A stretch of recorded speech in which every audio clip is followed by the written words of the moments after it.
when we passed out the Hyde Act, and I think that act being thrown in now at this last, or the agreement now being thrown in at this last moment, with us having less than 2 weeks to conclude it.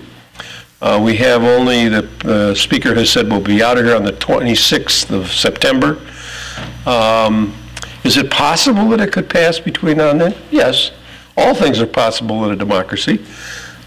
People can waive rules and people can do all kinds of things and things move quickly.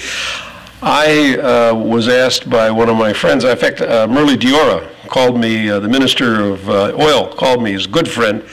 I've eaten dinner in his house many times, and he called me this morning and said, what's going to happen?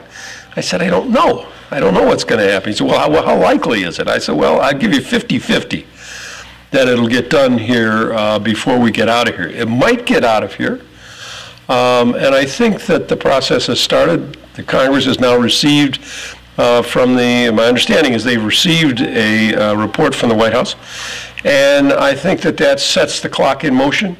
And there are many of us who will be looking at it and thinking about it and talking to people in Congress. But the biggest problem right now, if you want to go over on the floor, well, I just had a committee hearing. That's where I was. And even though we were talking about the rights of workers and unemployment insurance and health care, a lot of other stuff, the other side wanted to talk about drilling. They wanted to talk about energy. And everything around here right now is about whether or not we're going to drill. And the floor has been tied up with this kind of political maneuvering having to do with the election on the 4th of November. So unfortunately, when you bring an issue like this, a big issue, an important issue, when you bring that issue in and you stick it right into the middle of a political conflagration, if you will, it's sometimes hard to get things through in that kind of atmosphere. It may be that this issue will have to be dealt with in a lame duck session or beyond that. I don't know. But what I do know is that it is with great deal of pleasure that we see there's been an agreement worked out. Now we have to look at it and see, is it good for us? Is it good for India? And if it is, I think the votes will be there to pass it. I don't think it is something that anybody can tell you at this moment is going to pass at any particular time, although I'm sure all the reporters here with their recorders and their pens and their pads want to say, I got the scoop, I know when it's going to happen. I don't know when it's going to happen. Maybe somebody does. But I think that, again, I would emphasize, it is not failure to do it instantly does not mean we disrespect the Indians or anything of that quality at all. It is that our political process demands that we operate in our political process as we respect the Indian political process. Let me just say one other thing, and this is I think one of the things that troubles me a little bit.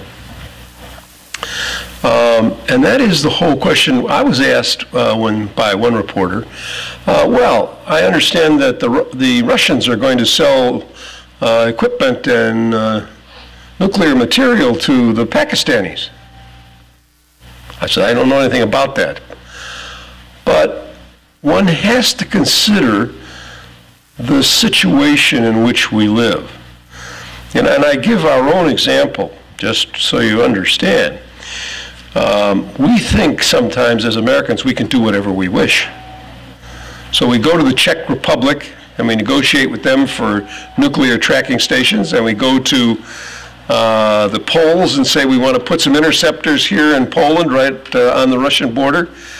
And we agree and we sign and it all happens. And the next thing we know, the Russians go into South Ossetia in Georgia. And the United States is then in the position of saying, hey, you can't go into South Ossetia, you can't go into Georgia. And the Russians say, who are you to tell us what we can do?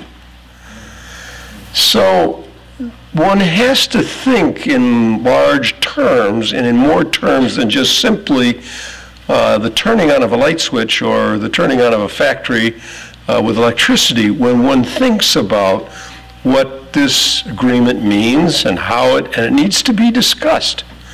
Because often too far down the line, as you see in Iraq, Now we have all these people saying, well, I had my reservations, but I didn't say anything at the time.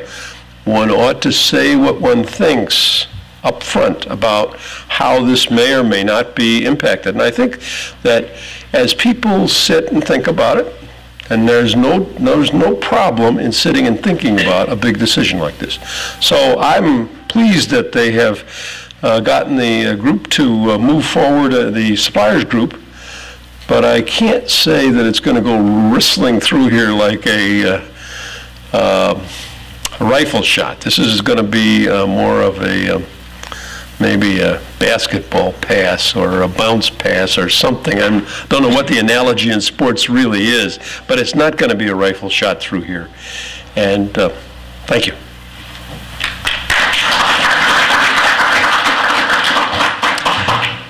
Thank you, Congressman McDermott, for that, very frank opinions, as he always does. He truly is being a great supporter of India, and no matter whatever his perspective has been, it's always been as a well-wisher and a friend of India, and we really thank you for that, Congressman.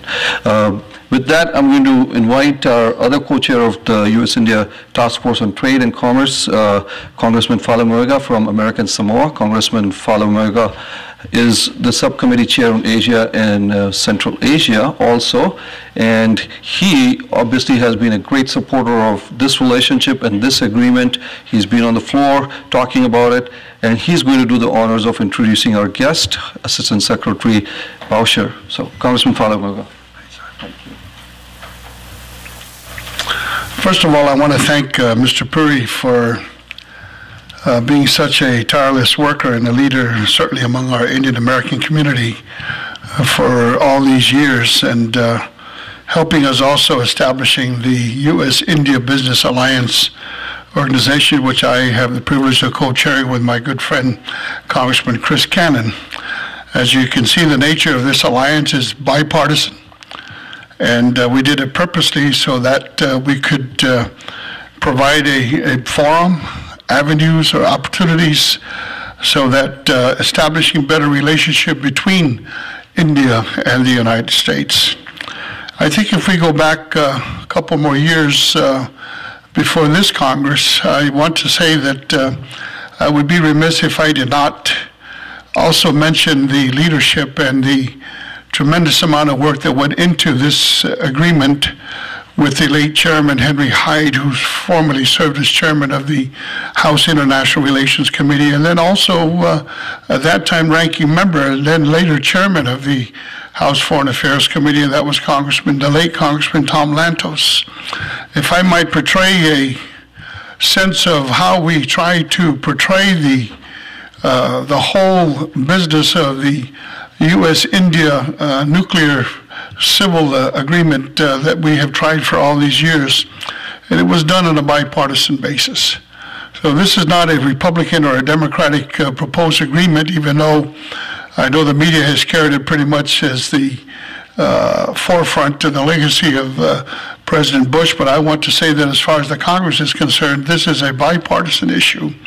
And I am really happy that certainly to give my personal commendation to Prime Minister Singh for such a gut-wrenching experience that he has had to go through for the past several months in trying to get the bill passed, even in the Indian Parliament.